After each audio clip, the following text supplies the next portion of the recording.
ગુજરાતમાં ખેડૂતો માટે કિસાન સન્માન નિધિનો 22મો હપ્તો રિલીઝ કરાયો છે, જેમાં 1028 કરોડ રૂપિયા સીધા ખેડૂતોના ખાતામાં જમા થયા છે।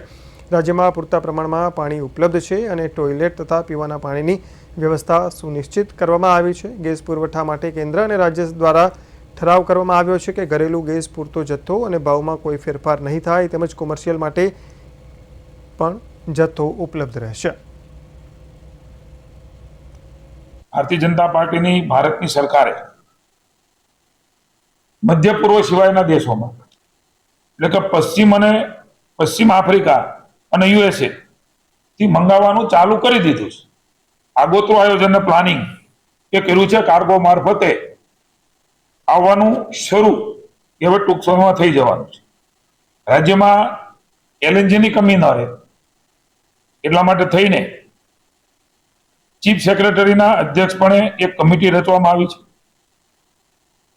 રાજ્ય અને કેન્દ્ર સરકાર સાથે સતત સંકલનમાં રહીને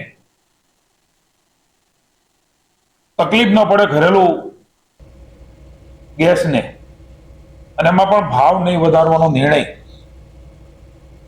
એ કેન્દ્રની સરકારે લીધો છે, એને આવકારીએ છીએ।